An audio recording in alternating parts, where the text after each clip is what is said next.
Assalamualaikum warahmatullahi wabarakatuh. Perkenalkan, saya Dea Putri Darmana dengan NIM 20 10 11 2196. Saya akan menjelaskan materi tentang teori dan prinsip HAM. Terdapat 3 macam teori tentang hak asasi manusia yang penting untuk kita ketahui, yaitu yang pertama, teori hak-hak kodrati, yang kedua, teori positivisme, dan yang ketiga, teori relativisme budaya. Prinsip hak asasi manusia, yaitu kesetaraan, non-diskriminasi, universalitas, martabat manusia, tak dapat direnggut, tanggung jawab atau kewajiban negara, indivisible, dan interdependensi. Baiklah, yang pertama, teori hak-hak kodrati. Menurut teori hak-hak kodrati, HAM adalah hak-hak yang dimiliki oleh semua orang setiap saat dan di semua tempat. Oleh karena manusia dilahirkan sebagai manusia. Hak-hak tersebut termasuk hak untuk hidup, kebebasan, dan harta kekayaan. Teori hak-hak kodrati kemudian diterjemahkan ke dalam berbagai bentuk, seperti Bill of Rights, seperti yang diberlakukan oleh Parlemen Inggris pada tahun 1689. Deklarasi Kemerdekaan Amerika Serikat tahun 1776, Deklarasi Hak-Hak Manusia dan Warga Negara Prancis tahun 1789. Lebih dari setengah abad kemudian, di penghujung Perang Dunia Kedua, Deklarasi Universal HAM tahun 1948 telah disebarluaskan kepada masyarakat internasional di bawah bendera teori hak-hak kodrati. Lanjut, yang kedua, teori positivisme. Penganut teori ini berpendapat bahwa mereka secara luas dikenal dan percaya bahwa hak harus berasal dari suatu tempat. Kemudian, hak seharusnya diciptakan dan diberikan oleh konstitusi, hukum, atau kontrak. Tokoh pendukung teori positivisme, yaitu Jeremy Bentham, menyatakan, bagi saya, hak merupakan anak hukum. Dari hukum real lahir hak real, tetapi dari hukum imajiner, dari hukum kodrati, lahir hak imajiner. Hak kodrati adalah omong kosong belaka. Hak yang kodrati dan tidak bisa dicabut adalah omong kosong retorik, omong kosong yang dijunjung tinggi. Teori positivisme secara tegas menolak pandangan teori hak-hak kodrati. Keberatan utama teori ini adalah karena hak-hak kodrati sumbernya dianggap tidak jelas. Menurut positivisme, suatu hak mestilah berasal dari sumber yang jelas, seperti dari peraturan perundang-undangan atau konstitusi yang dibuat oleh negara. Dengan kata lain, jika pendukung hak-hak kodrati menurunkan gagasan mereka tentang hak itu dari Tuhan, nalar, atau pengandaian moral yang a priori, kaum positivis berpendapat bahwa eksistensi hak hanya dapat diturunkan dari hukum negara. Yang ketiga, teori relativisme budaya. Teori ini memandang teori hak-hak kodrati dan penekanannya pada universalitas sebagai suatu pemaksaan atas suatu budaya terhadap budaya yang lain yang diberi nama imperialisme budaya. Jadi, menurut penganut teori relativisme budaya, tidak ada suatu hak yang bersifat universal. Teori relativisme budaya mengabaikan dasar sosial dari identitas yang dimiliki oleh individu sebagai manusia. Manusia selalu merupakan produk dari beberapa lingkungan, sosial, dan budaya, dan tradisi-tradisi budaya, dan peradaban yang berbeda yang memuat cara-cara yang berbeda menjadi manusia. Lanjut, prinsip hak asasi manusia. Yang pertama, kesetaraan.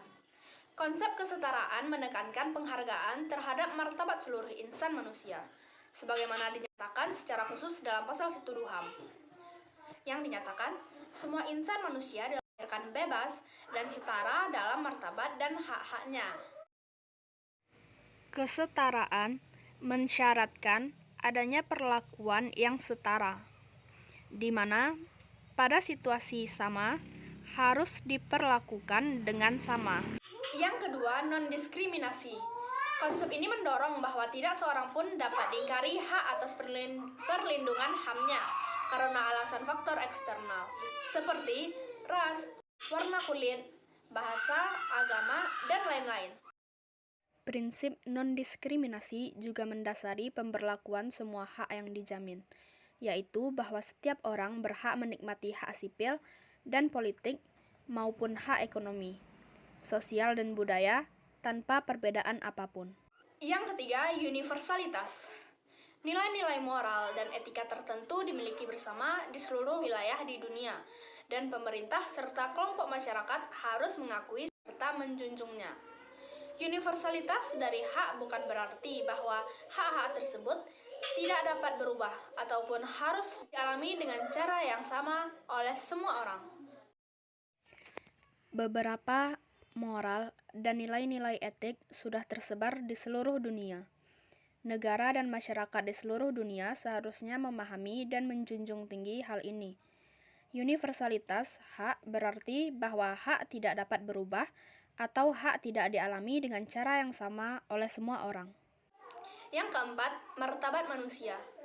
Prinsip-prinsip HAM didasarkan atas pandangan bahwa setiap individu patut untuk dihargai dan dijunjung tinggi, tanpa memandang usia, budaya, kepercayaan, etnik, ras, gender, dan lain-lain. Hak asasi merupakan hak yang melekat dan dimiliki setiap manusia di dunia. Semua orang memiliki status hak yang sama dan sederajat dan tidak bisa digolong-golongkan berdasarkan tingkatan hierarkis. Yang kelima, tak dapat direnggut. Hak yang dimiliki individu tidak dapat dicabut, diserahkan, ataupun dipindahkan. Yang keenam, tanggung jawab atau kewajiban negara. Tanggung jawab pemerintah adalah hak-hak asasi manusia bukan merupakan pemberian cuma-cuma dari pemerintah, dan tidak seharusnya juga pemerintah menahan atau memberikannya untuk sebagian orang saja. Lalu tanggung jawab individual. Setiap individu memiliki tanggung jawab untuk mengajarkan hak-hak asasi manusia, menghargai hak-hak asasi manusia, dan untuk menentang lembaga-lembaga atau individu yang melanggarnya. Kelompok lain, organ masyarakat, termasuk korporasi, ornop, yayasan, dan lembaga pendidikan juga bertanggung jawab untuk promosi dan perlindungan HAM. Yang ketujuh, indivisible. Hak-hak asasi manusia harus dilihat sebagai satu tubuh yang tidak dapat dipisahkan, termasuk diantaranya hak sipil, politik, sosial, ekonomi, budaya, dan kolektif.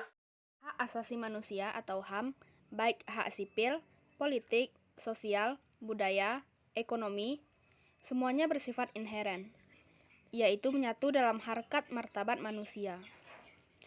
Pengabaian pada satu hak akan menyebabkan pengabaian terhadap hak-hak lainnya. Hak setiap orang untuk bisa memperoleh penghidupan yang layak adalah hak yang tidak bisa ditawar-tawar lagi.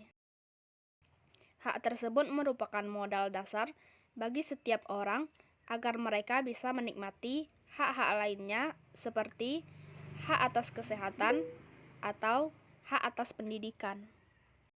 Yang terakhir, interdependensi. Kepedulian hak-hak asasi manusia terwujud pada semua aspek kehidupan, yaitu di rumah, sekolah, tempat kerja, pengadilan, pasar, dan dimanapun.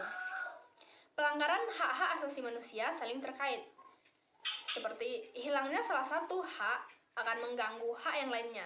Demikian pula pemajuan hak asasi manusia di satu wilayah akan mendukung hak-hak asasi manusia lainnya.